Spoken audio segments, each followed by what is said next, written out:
As you work with the DAW, you're not just creating a single file like a Word document. Instead, you're creating a folder that includes the DAW's kind of proprietary file and then a collection of assets.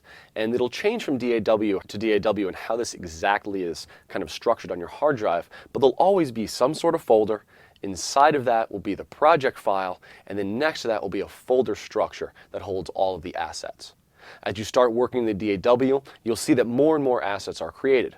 There'll be an audio files folder that will have a different audio file for every time you hit record.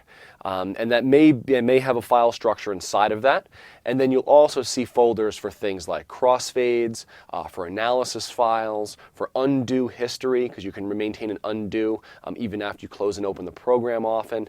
And then different analysis files and kind of intermediary files for when there's time stretching. It's important, really, really important, that you keep that whole file structure together. Remember that your file is not just an individual file, but a whole project folder. So I would take a moment to look back to one of your projects or to start a new project and just see how that project folder is maintained on your hard drive.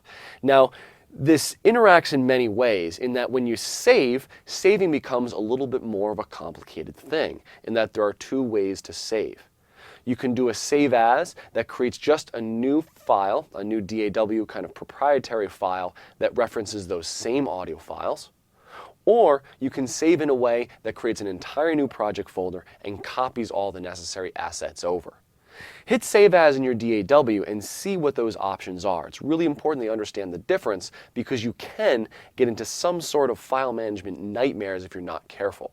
One of the worst things you can do is save a project folder inside a project folder. The DAW will have a hard time knowing which audio files are associated with the project file, and you're just going to have a hard kind of file management thing. It gets very confusing. So you have to be very careful when you are creating a new project folder that you put it in a new location and name it well. With those two kinds of save as, there's different kind of use cases for them. If I'm saving the individual just project file, that's great for creating a new version. So say I was going to delete the chorus from my tune and kind of rearrange things.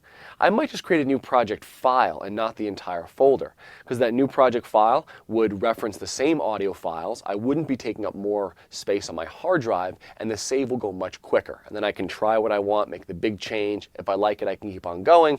If I don't, or the next day I don't like the edit, I can go back to that previous version. If I want to transmit the entire project folder to someone else, if I want to share this file with someone else, it's best to create an entire new project folder that includes all the necessary assets, so copying all that data into a new file structure. Once you do that, you'll have a single folder that you then can zip, which is data compression, and send to someone else. And you'll be assured that that other person will be able to play back everything. If you were just to send them a project file, all those audio files would be missing and they wouldn't be able to play back the file.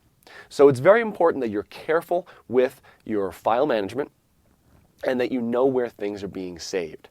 Remember that you're always going to be moving the entire project folder if you want to share the folder with someone else. And if you want to save a version, you can just make the new project file. But in general, just don't mess with the file structure that it creates. Leave things the way they are, and you'll have a much better time with working with DAW. Some of the hardest problems are when that DAW file gets taken out of the project folder. That's when bad things really tend to happen. I'd like to take a moment to show you the file structure from a variety of DAW projects. We'll start with Pro Tools, and if I open up a Pro Tools project folder, you'll see it does have the Pro Tools session file. That includes all of your audio clips, so those are the references to the audio files. It includes the MIDI data, all the global information like tempo, all your automation, really the heart of the session. But it does not include the audio files that are part of that session. Those exist in a separate folder, which we see right here. In this project folder, I was using non-interleaved files, so you see we have a separate L and R for every one of the stereo tracks. Not ideal, but we can still work with it.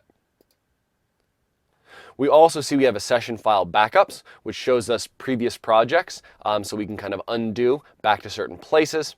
And we have a wave cache, which stores kind of the visual overview of all the waveforms in the project, so things can play back smoothly.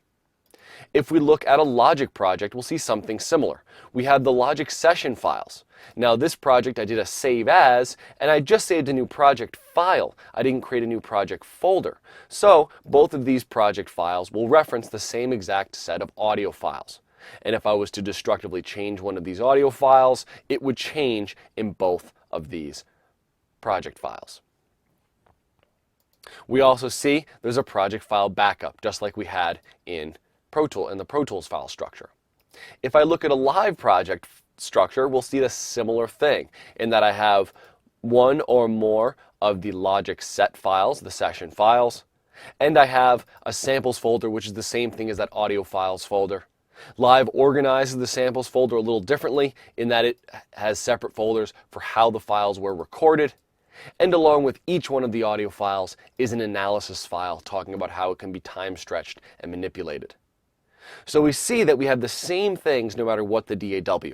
There's an audio files or samples folder that includes all the samples. There are analysis files which tell us how the samples have been manipulated. And there's a session file which contains all the references to the audio files plus all the MIDI data and automation and global project information.